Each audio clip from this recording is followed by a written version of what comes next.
Richard Martineau.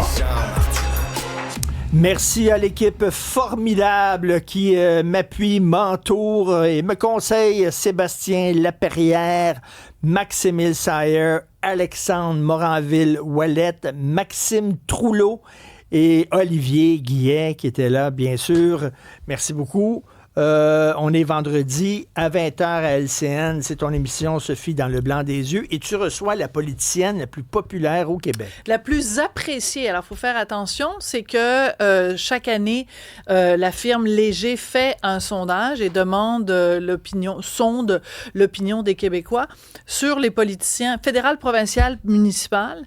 Et le politicien, toute catégorie confondue, qui, cette année, encore une fois, est la plus appréciée. Ça veut dire son taux d'appréciation qui a en plus le plus augmenté parce qu'elle a encore gagné 5 points cette année. Bref, Catherine Fournier, mairesse de Longueuil. On se souvient qu'évidemment, de je ne sais plus trop quelle année, jusqu'à 2021, elle avait été députée pour le Bloc québécois, pour le Parti québécois. Après ça, elle a quitté, évidemment, en 2019. Bref, elle a beaucoup d'expérience politique. Malgré le fait, écoute, elle a même pas 34 ans, Richard. Elle va avoir 34 ans en avril. C'est complètement capoté. Donc, il y avait plein de sujets dont j'avais envie de parler avec elle. Est-ce que c'est une des plus jeunes députées? Oui, quand elle a été élue, elle avait 24 ans. Donc, c'est la plus jeune femme députée au Québec quand elle avait été élue. Donc, c'est quelqu'un de très ambitieux dans le bon sens du terme. Mais je lui ai posé la question, j'ai dit, est-ce que vous voyez à un moment donné, première ministre du Québec? Et elle a dit, écoutez, c'est vraiment pas dans les plans pour l'instant. En plus, elle m'a dit, elle faisait pas de plan de carrière. Elle dit, des fois, il y a des opportunités qui se présentent, je me lance à fond, mais je suis pas quelqu'un qui prévoit les affaires 5 ans, 10 ans à l'avance. Par contre, je lui ai demandé, j'ai dit, si le PQ est élu cette année et que l'année d'après, il y a un référendum, qu'est-ce que vous allez faire? Elle dit, numéro 1, je vote oui, c'est évident. Et numéro 2, je vais m'impliquer dans la campagne pour le oui, ce qui est quand même assez intéressant parce que c'est quand même mairesse de la 5e plus grande ville au Québec. Peut-être les gens qui l'ont élue comme mairesse de la ville puis qui sont pas nécessairement souverainistes puis qui vont dire qu'est-ce qu'elle a à se mêler de ça, là. Mais ils sont pas souverainistes, mais ils savent, en votant pour elle comme mairesse de Longueuil, que elle a fait tout son début de carrière sur la cause de l'indépendance. Donc, c'est pas comme ils vont pas découvrir tout d'un coup qu'elle est indépendantiste. Bref, j'avais plein de sujets dont je voulais lui parler. Entre autres, je voulais lui parler de son rapport à la beauté. Je lui ai posé la question un petit peu baveuse. Est-ce que votre beauté, parce que je l'ai vous voyez, ça vous a nui ou ça vous a aidé? Alors, dans un premier temps, elle dit, bien, c'est sûr que ça m'a aidé. Tous les sondages, toutes les études le disent que dans la population en général, les gens ont un préjugé favorable envers les gens qui sont beaux. Mais ça lui a aussi nui. On va écouter son premier extrait. J'ai reçu beaucoup de commentaires de gens qui appuyaient mes adversaires, mes opposants plutôt, j'aime pas trop le terme adversaire, qui disaient que j'avais gagné parce que j'étais belle. Ah oui? Puis parce que les gens avaient voté pour moi en raison de ça. Puis ça m'a toujours vraiment fâchée, ce genre de commentaires-là. Puis la candidate de la CAQ aussi s'est exprimée devant les médias et elle avait dit que les gens avaient voté pour mon joli minois. Que c'était la raison pour laquelle elle avait perdu. Pour mon investiture, c'est un petit peu la même chose. C'était malheureusement des commentaires qui provenaient surtout de femmes qui disaient que, dans le fond, si j'avais pesé 200 livres de plus, j'aurais jamais gagné. Donc, c'est sûr que ça, c'est fâchant. Les femmes entre elles. Les femmes entre elles, c'est très vicieux. Donc, elle parle de la candidate de la CAQ qui avait perdu de 750 voix. Là. Mais souvent, des femmes, des personnalités publiques femmes, les pires insultes qu'elles reçoivent, c'est d'autres femmes. Oui. Bibi. C'est tout à fait mon cas. Et ce qui est intéressant avec Catherine Fournier, elle est hyper jeune et elle maîtrise parfaitement les codes des médias sociaux. Elle est très présente sur les médias sociaux. Puis je lui ai fait un petit peu le reproche, les taquiner en disant, tu sais, quand vous êtes mariés, il y a eu 22 000 photos de votre mariage. Là, quand vous êtes tombée enceinte, vous l'avez annoncé aussi sur les médias sociaux.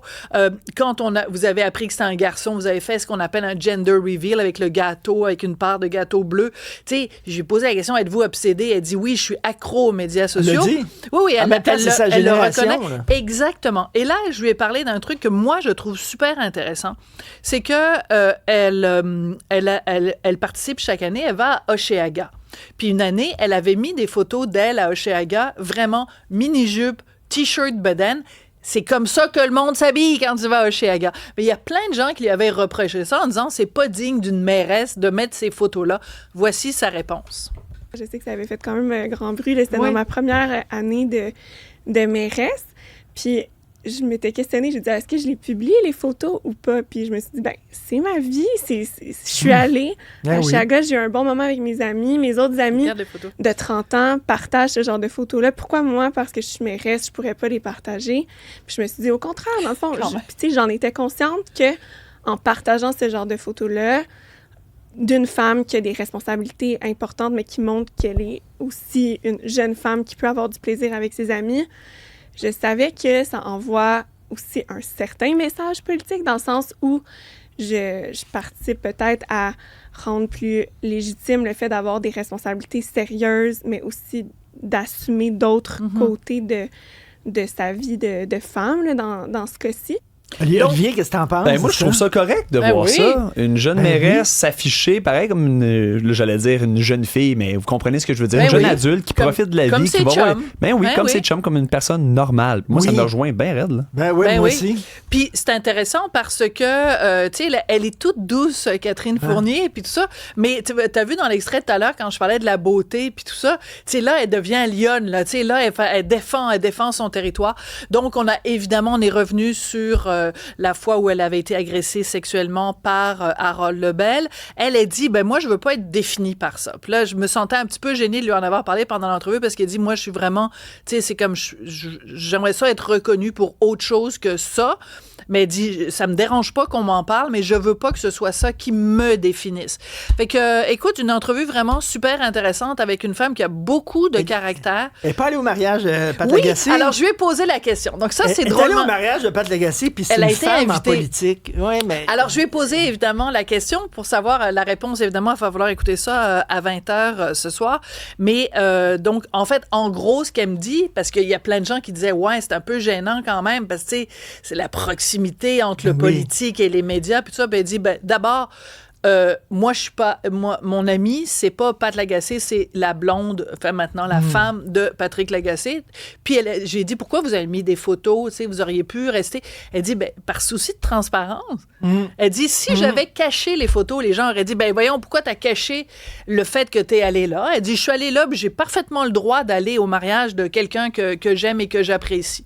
Fait qu'elle répondait du tac au tac à toutes mes questions, puis j'ai été un peu baveuse à une couple de reprises, puis elle s'est bien défendue. Très hâte de voir ça. Alexandre Moranville, Wallet, petite nouvelle ésotérique. Absolument, oui, pour bien conclure la semaine, je veux vous montrer ce qui s'est passé sur une plage de Eastbourne en Angleterre.